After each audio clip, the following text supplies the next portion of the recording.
Bonjour à tous! Aujourd'hui, on vous fait découvrir la terreur des mers, plus connue sous le nom de Kanjaou.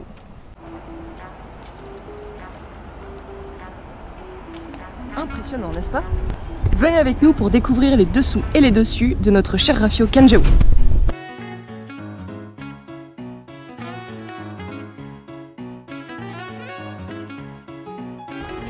Kanjaou est un Gypsy 31 de 1981, pas tout jeune le pépère.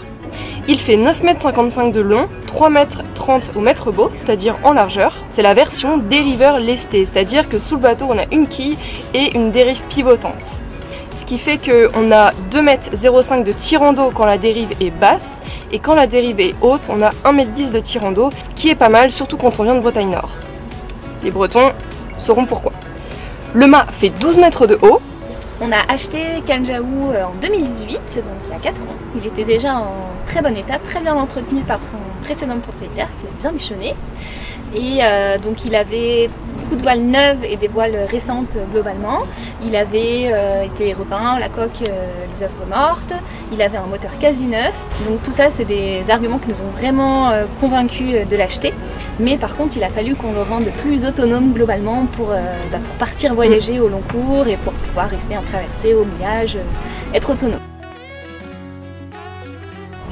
Alors notre encre, ça a été un objet de beaucoup de préoccupation pour nous quand on a acheté le bateau, parce qu'on voulait acheter une encre donc, plus récente, moderne, avec une forme moderne, sauf que lestée. Mais notre Davier n'était pas du tout prévu pour accueillir une grosse encre comme la Delta 16 kg qu'on a acheté. Donc on a dû d'une part faire rehausser notre enrouleur qui était trop bas sur le pont et qui se prenait la vergue de l'encre quand on la remontait. Et ensuite on a fait modifier complètement le Davier et on en a mis un beaucoup plus gros pour pouvoir avoir notre encre à poste en permanence, pouvoir la balancer quand on arrive au mouillage et la remonter facilement. Parce qu'avant c'était une sacrée histoire, donc on est assez fiers de notre setup qui marche plutôt bien et on est très contente de notre encre Delta pour l'instant. Alors on a un garde-eau qui était déjà installé quand on a acheté le bateau et qui est quand même hyper pratique. Donc c'est un Loumar 1000 watts et franchement je pense qu'on pourrait remonter l'encre sans lui, mais ce serait quand même une sacrée galère. Bienvenue dans la baille à mouillage où on cache nos 60 mètres de chaîne de 8 et nos 40 mètres de câbleau. On a décidé d'avoir un mouillage vraiment surdimensionné comme vous le voyez, mais au moins on peut dormir tranquille au mouillage. Comme notre baille à mouillage est assez petite par rapport à la quantité de chaînes et de câbleaux qu'on a, faut bien la ranger la chaîne et Manon elle passe beaucoup de temps à la ranger en petits serpentins comme ça. C'est dans cette même baille à mouillage qu'on rentre toutes nos amarres.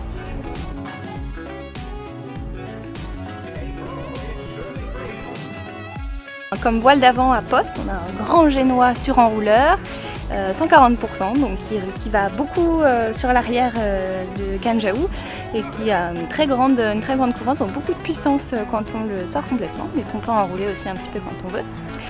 Et pour le plus petit temps, on peut gréer une trinquette qu'on met sur un étai largable qu'on vient du coup gréer sur la cadène qui est prise sur le pont ici, avec un rivoire pélican. Donc l'étai largable en général on le laisse sur le côté quand on l'utilise pas, mais c'est intéressant de pouvoir avoir une plus petite voile à poste directement plutôt que d'enrouler le génois tout. Comme voile d'avant on a aussi un génois léger qu'on vient installer sur l'étai largable et frapper avec des mousquetons. Et puis bien sûr ma voile préférée, c'est le spi symétrique qu'on grée donc avec le gros tangon qui est derrière moi. Et voilà, c'est déjà pas mal comme garde-robe pour l'avant.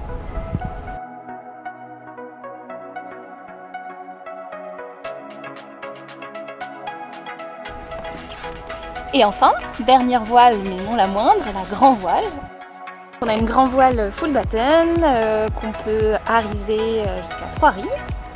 Et les ris, c'est la seule manœuvre du bord qui n'est pas ramenée dans le cockpit. Parce qu'on a voulu un petit peu améliorer le plan de pont, mais sur ce point-là c'était assez compliqué, donc pour l'instant on reste comme ça et on verra à l'avenir si on trouve des solutions plus simples pour le ramener au cockpit.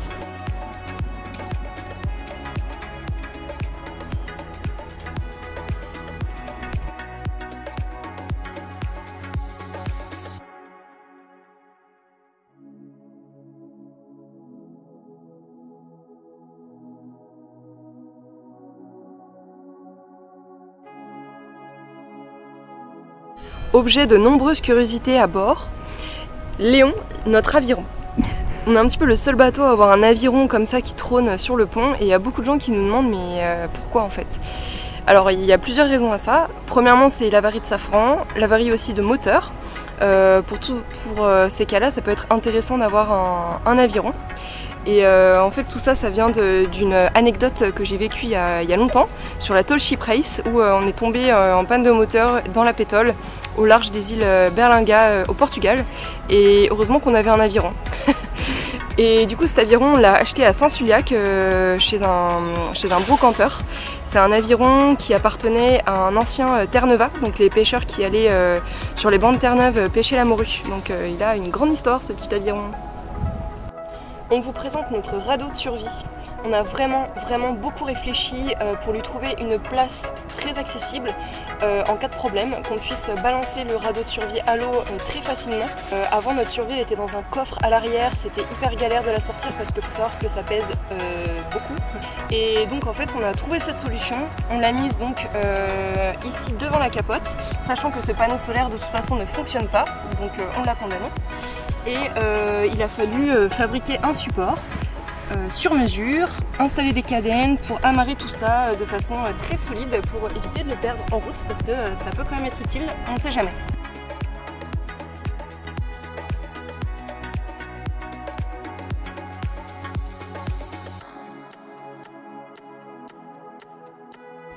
Bienvenue dans le cockpit de Kanjaou.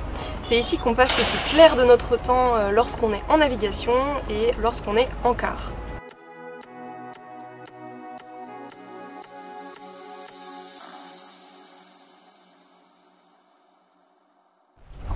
En tout, dans le cockpit, on a 5 winches, dont 2 gros self-tailing, un à tribord et un à bâbord qui nous servent principalement pour les écoutes de génois, mais en gros pour toute manœuvre qui demande de gros efforts, parce que c'est des winches qui sont très costauds avec des vitesses. On a 2 plus petits winches self-tailing sous la capote qui nous servent en général à hisser les voiles, la grand voile, le spi, etc. Et on a un dernier petit winch sans self-tailing ici qui nous sert pas très souvent, mais qui est utile quand on doit rouler le génois et qu'il y a pas mal de vent.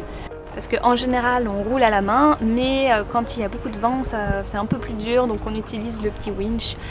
Ça force pas beaucoup sur la voile et ça nous permet de pouvoir rouler, notamment quand on est tout seul en quart et qu'on veut un petit peu enrouler le génois.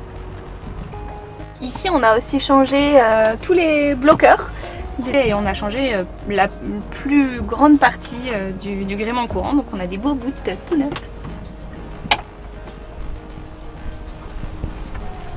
C'est notre grand coffre arrière qu'on adore parce que c'est le plus grand coffre du bateau et le seul qui est dans le cockpit. C'est toujours un peu le bazar à l'intérieur, même si franchement c'est rangé. On a donc notre stockage de voiles, on a nos batteries, nos 3 batteries qui sont là. On peut accéder au réservoir d'eau. On a aussi tous nos boots en spare qui sont là, donc accessibles très facilement si jamais il y a un problème. On a notre petit barbecue, on a notre bouteille de gaz, enfin bref, il y a un joyeux fourre-tout là-dedans, mais chaque chose à sa place et on sait exactement où et quoi. Ici, dans ce coffre à l'arrière qui était normalement dédié au radeau de survie, mais donc on a déplacé le radeau, et ben on met quand même toutes nos affaires, les autres affaires de survie. Donc on a le bidon de survie et le sac de survie qu'on amènera avec nous si jamais on devait percuter le radeau et quitter le bord. Donc on espère que ça n'arrivera jamais, mais tout est prêt. On a donc des bidons d'eau qu'on amènera également avec nous. Et puis on range, c'est là qu'on range aussi nos réserves de gasoil en bidon. Et puis qu'est-ce qu'on a? Un paddle et une ancre arrière qu'on n'a pas encore utilisée pour l'instant mais qu'on stocke ici. Autre élément de sécurité important à bord, on a installé une pompe manuelle volante. C'est-à-dire qu'on pompe d'ici, on ouvre le petit capot, on met un manche et on actionne la pompe. Et le tuyau en fait il est enroulé dans le coffre et on peut facilement le sortir, il fait une dizaine de mètres et on peut l'amener là où on veut dans le bateau si jamais il y a un problème et que les pompes électriques qu'on a dans le bateau n'étalent pas. Ici à l'arrière du bateau on a fait 2 améliorations majeures pour tout bateau qui veut faire de la grande croisière. On a commencé par installer un portique, il est bien utile pour supporter nos panneaux solaires et notre éolienne. On a aussi fait installer un régulateur d'allure. Vous connaissez déjà Anne Bonny, notre régulateur d'allure. Très pratique parce que c'est un pilote mécanique qui tient la barre sans consommer d'électricité, contrairement donc au pilote électrique.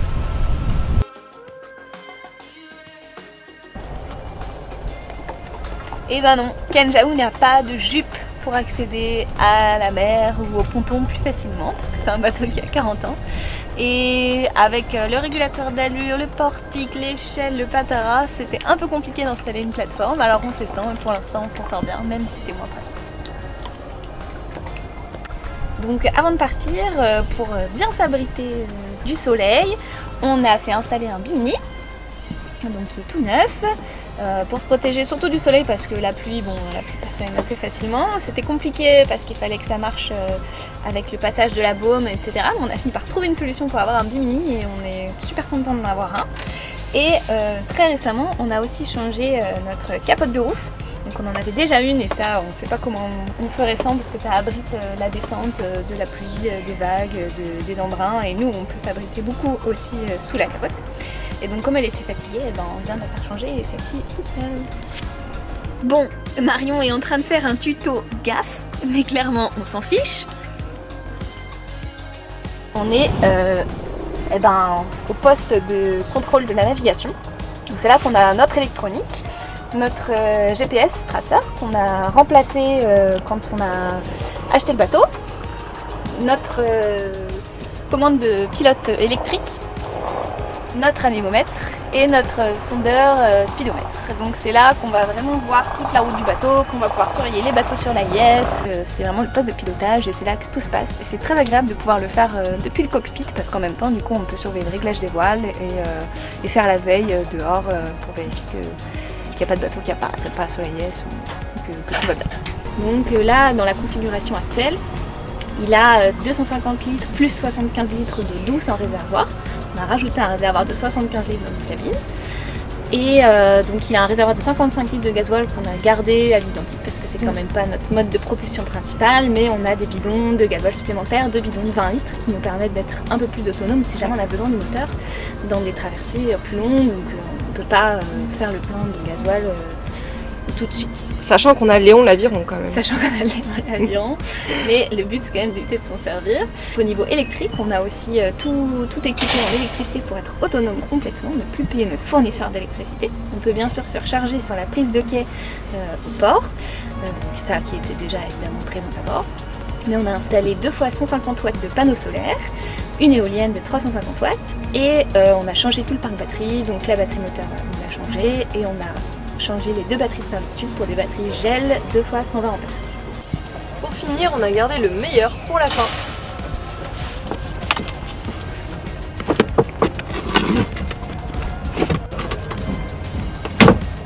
La table de cockpit rabattable. Mise au point par Patrick, l'ancien propriétaire. Merci Patrick. Et comme ça, en 2 temps 3 mouvements, on peut passer du mode navigation au mode apéro. Vous me suivez? Maintenant je vous amène à l'intérieur.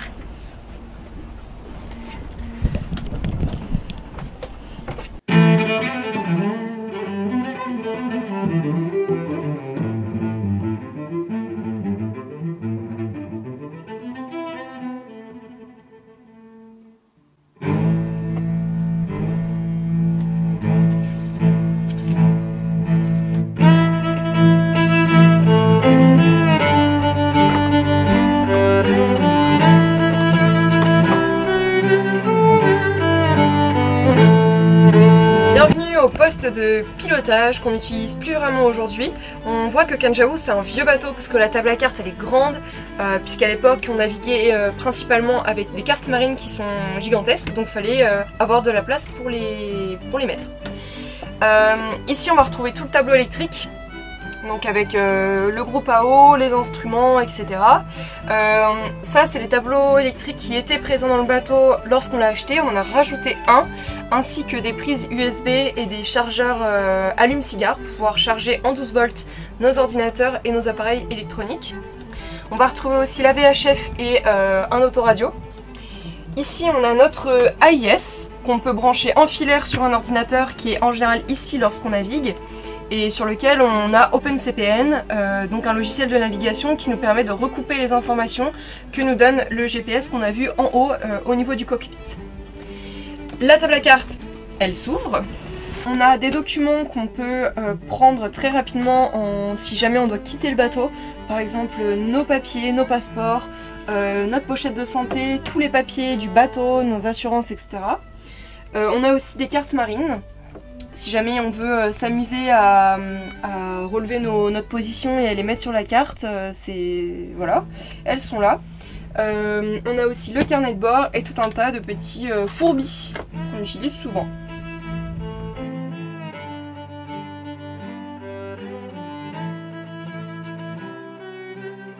Ce bateau regorge de surprises. Tout à l'heure j'étais assise au niveau de la table à cartes.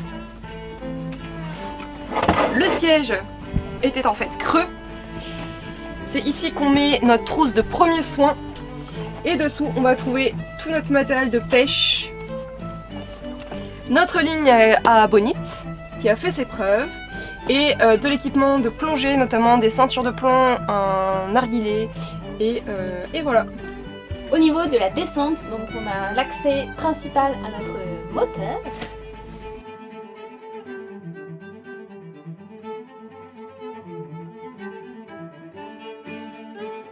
Donc notre moteur, c'est un Nani N321, donc 21 chevaux, qui a été changé en 2009 par un ancien propriétaire qui a eu un problème avec le précédent moteur. Et donc comme ça, quand on a acheté le bateau, il avait un moteur très récent, qui a toujours très bien marché, qui nous a jamais fait faux bond et qu'on essaie d'entretenir au maximum et de bichonner pour qu'il continue à fonctionner à merveille et à nous assurer de la sécurité, parce que c'est surtout ça finalement la fonction principale d'un moteur à bord, c'est quand il n'y a pas de vent et qu'on a besoin de se dégager de quelque part, de pouvoir allumer le moteur et qu'il soit fiable.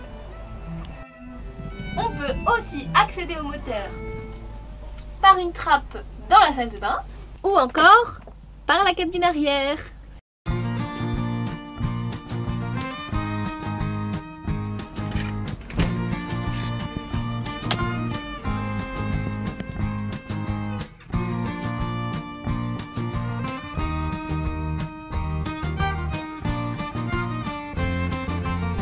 Bienvenue dans notre chambre. C'est pas forcément la plus accessible du bateau. On verra que la cabine avant est beaucoup plus spacieuse, mais on va vous expliquer pourquoi on dort dans cette cabine et non pas à l'avant du bateau. Ici, on a optimisé les rangements à fond pour qu'on puisse mettre nos vêtements. On n'en a pas beaucoup, mais les vêtements ça prend quand même de la place. Ici, à la base, il y avait un lavabo, on l'a condamné, on l'a enlevé. Parce que tout simplement, c'est pas comme si on était à des kilomètres de l'autre lavabo du bord qui est à 1,50 m. On a fait des étagères, comme vous avez pu le voir, pour mettre nos vêtements. On a notre panier à linge sale qui est ici dans une petite penderie qui est derrière. On a installé 2 prises USB pour pouvoir recharger nos téléphones lorsqu'on le souhaite.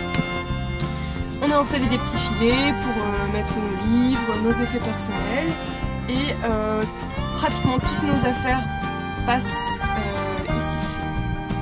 On a d'autres à l'avant, mais voilà, c'est celle qu'on utilise le moins souvent. On dort très très bien dans ce lit, on a un bon matelas. Et pour prévenir nos séjours sous les tropiques, on a installé sous le matelas de la fibre de coco qui est censée faire une aération du matelas et éviter que le matelas prenne l'humidité et moisisse par en dessous. Et nous voilà dans la cuisine.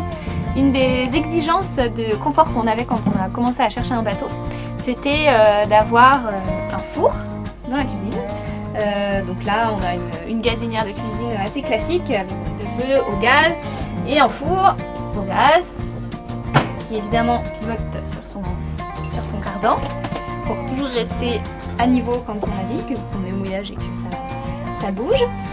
On a aussi un frigo qui était un élément de confort qui était important pour nous à bord, même si c'est pas forcément indispensable, mais pour nous pour stocker notamment du beurre, des boissons au frais, et ben c'était quelque chose qu'on voulait vraiment avoir. Alors c'est un frigo de bateau typique qui s'ouvre par le dessus, qui est installé dans une glacière qu'on a réisolé avec de la mousse expansive. On a essayé aussi d'isoler un peu le couvert. On avait changé le groupe froid qui se trouve ici parce qu'il ne fonctionnait pas au début. Et maintenant il marche très bien. Donc, alors c'est un frigo qui s'ouvre par le dessus, donc comme dans tous les bateaux, et donc c'est-à-dire que l'intérieur est en triangle comme ça. C'est très pratique, autant vous dire. Donc là, depuis qu'on a acheté des boîtes pour essayer d'organiser un peu plus l'intérieur, ça va un petit peu mieux, mais c'est quand même toujours une sacrée épopée de trouver quelque chose qui est au fond du frigo. On a donc un évier double. Sur un des deux éviers, on a ajouté une petite planche à découper qu'on a coupée aux bonnes mesures pour rajouter du plan de travail. Pour rajouter du plan de travail, on a aussi très récemment ajouté une petite table amovible, enfin pas amovible, pliable. Comment ça marche? On l'a ajouté ici et comme ça on met la vaisselle à écouter là, le papier à vaisselle, Ikea, très pratique. Ou alors ça peut faire, on peut poser les ingrédients quand on est en train de faire la cuisine et qu'on a besoin d'un peu plus de plan de travail parce que c'est compliqué de poser des choses sur le frigo quand on va aller fouiller dans le frigo. Donc ça c'est super pratique, on est super contents. Il faut qu'on finisse de finition et qu'on le peigne en blanc parce que c'est de la récup, mais trop contente de ce petit plan de travail supplémentaire. On a deux lavabos, donc un pour l'eau douce qui pioche directement dans nos réservoirs d'eau douce, qui marche avec une petite pompe électrique, et un pour l'eau de mer qui peut donc marcher soit à la main, comme ça, soit à pied.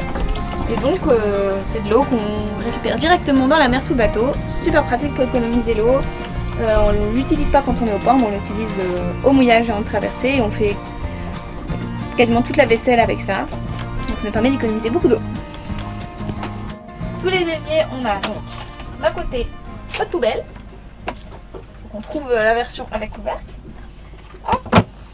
Et de l'autre, un petit rangement. On a ajouté une étagère jaune et sous laquelle il y a nos poubelles de tri.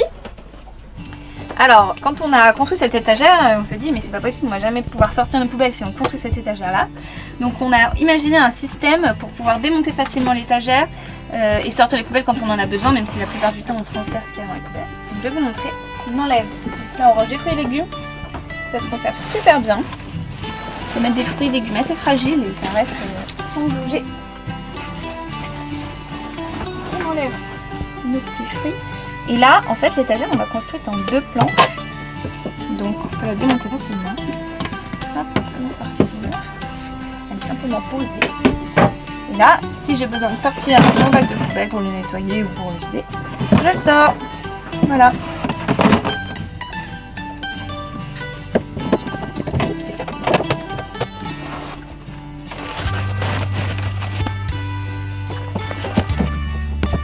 Alors ici on a des petits équipés où on range toute notre, une grande partie de notre vaisselle. Donc en général c'est assez accessible, on va essayer d'optimiser un maximum. On a rajouté des petites étagères à épices ici pour une partie de nos épices, les autres sont derrière. Et puis après, pour sortir les assiettes et les bols, etc., il faut y aller patiemment et il faut connaître la technique. Ici par exemple on sait qu'il y a quelques bols qui sont dans le... Donc il faut y aller un par un. Là pour sortir les saladiers, il faut carrément enlever les épices, pencher les bols et le sortir comme ça. Et c'est vrai que maintenant qu'on connaît la technique, c'est un peu plus facile, mais au début, c'est des sacrées prises de tête pour pas grand chose. T'as pas encore sorti ton saladier, tu t'es déjà énervé, on va commencer à cuisiner. Et ici, on a, quelque chose qu'on a découvert assez tardivement, la cave à vin de Kanjaou. Parce que oui, il y a une cave à vin sur ce petit bateau.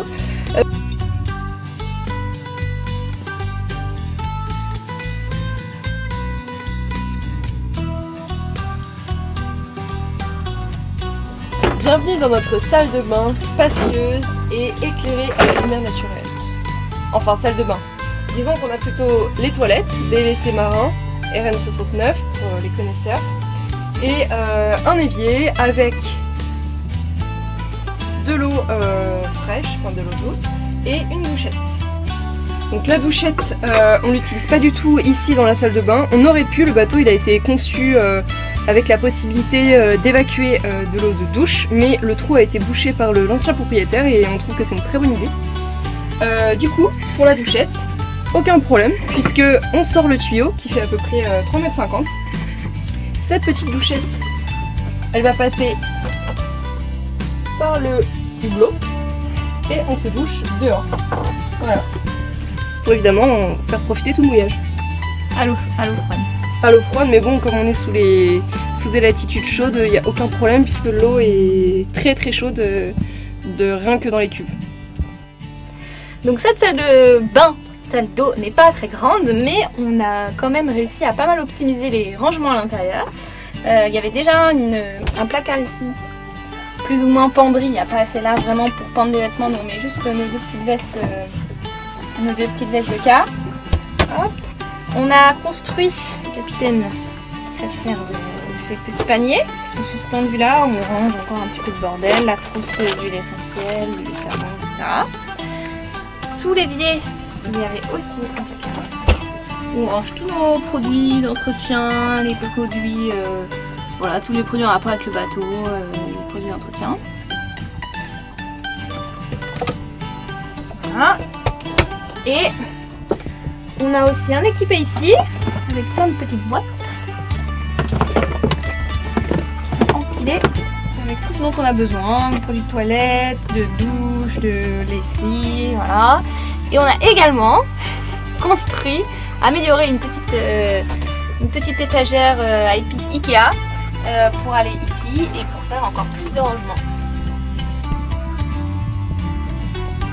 Alors derrière moi, dans les toilettes, oui, c'est une place assez improbable, mais ça a été fait comme ça par l'ancien propriétaire et on a gardé l'emplacement technique ici parce qu'en fait cette cloison, elle donne sur le coffre derrière où sont situées notamment les batteries. Donc on a en fait tout ce qui est contrôle de notre électricité, donc des régulateurs de charge des panneaux solaires et de l'éolienne, on a le chargeur de quai, on a le coupe-batterie du moteur, on a le coupe-batterie du guindeau, on a le contrôleur de batterie et on a le disjoncteur pour le 220 volts quand on est branché au quai. Donc tout est ici, c'est pas une place forcément, c'est un peu improbable, mais en fait ça prend pas l'eau ici, c'est vraiment, il n'y a pas d'eau qui est, comme on prend pas notre douche dans la salle de bain, c'est pas exposé à l'eau, donc ça se passe. Avant de passer au carré, on va s'arrêter ici juste quelques secondes pour vous présenter le winch qui permet de remonter la dérive qui est là.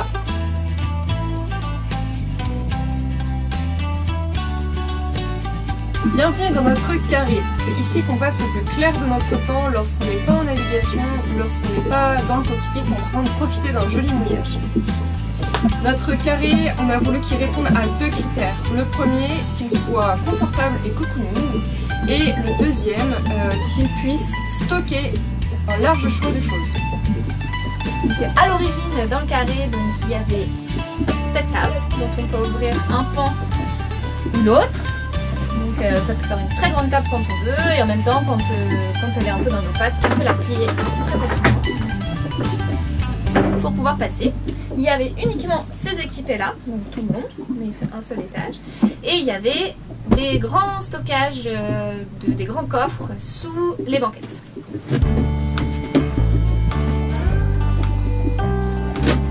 Donc on s'en sert et ça nous permet de stocker beaucoup de choses. Donc par exemple ici c'est toutes nos boissons, boissons en tout genre, autres que l'eau.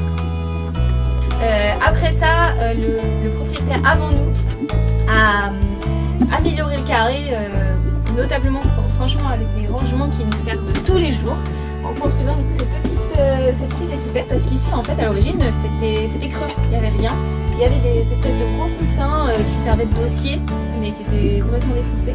Et maintenant voilà, il y a ces petites équipettes qui s'ouvrent comme ça, qui peuvent contenir beaucoup de choses, et on range toute la nourriture qu'on utilise au quotidien. Et sous les sièges on garde vraiment que les gros stocks qu'on va chercher assez rarement finalement. Le carré, on l'a aussi beaucoup transformé afin de le rendre plus confortable et que ce soit vraiment notre chez nous. Déjà, on a commencé par le rendre beaucoup plus clair en peignant donc ce montant en blanc, en peignant aussi le contour des fenêtres en blanc. Et déjà, rien que ces deux choses, on a l'impression que le bateau il est beaucoup plus spacieux. On avait aussi repeint la cuisine, donc quand on rentre dans le bateau, on a cette impression quand même d'espace qu'on n'avait pas avant, lorsque tout était en bois verni foncé comme ça. On a aussi rajouté des petites touches de couleur avec ces rideaux wax, alors qu'avant les rideaux étaient tout blancs comme ça.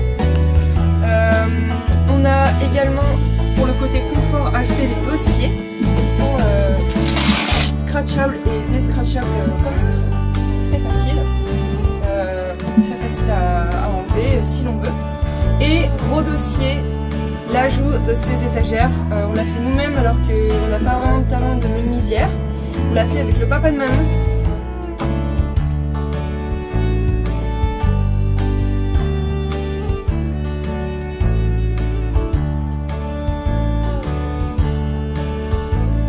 En navigation, lors des quarts de nuit, c'est ici que la personne qui n'est pas de quart se repose. Comme ça, on a quand même une oreille sur tout ce qui se passe dehors.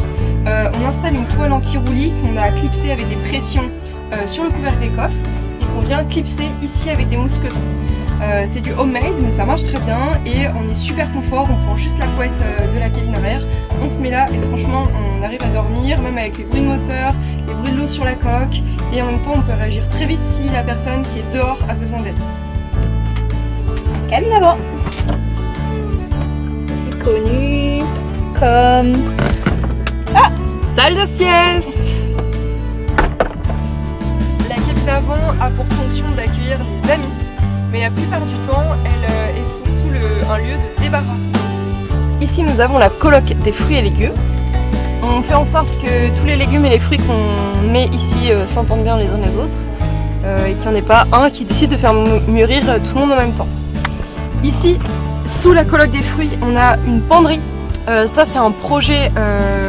On a un projet pour changer en fait cette penderie parce que on perd beaucoup trop d'espace. On va sans doute mettre 2 étagères pour ranger des caisses à outils notamment. Ou des caisses de bricolage parce que là tout cet espace là il est quasiment perdu, on n'a que nos vestes de quart et une caisse de clé à douille en dessous et c'est pas du tout rentabilisé comme espace. Donc on a aussi 2 coffres assez grands de rangement dans la pointe avant, donc 2 coffres triangulaires dans lesquels on met nos scies, nos perceuses, nos visseuses, tout le gros matériel dont on n'a normalement pas besoin au quotidien. Vous allez sans doute vous demander pourquoi est-ce qu'on n'a pas choisi cette cabine comme cabine principale où dormir tous les jours. Et bien parce qu'en fait on a un conflit au niveau des pieds. Les pieds ils se touchent la nuit et on peut pas mettre nos jambes comme on veut. Donc en fait c'est pas vivable quoi. Même si effectivement on peut tenir assise sur le matelas et debout ici presque. Donc voilà, c'est pour ça qu'on n'a pas choisi cette cabine et qu'on dort à l'arrière, mais à l'arrière on est très bien.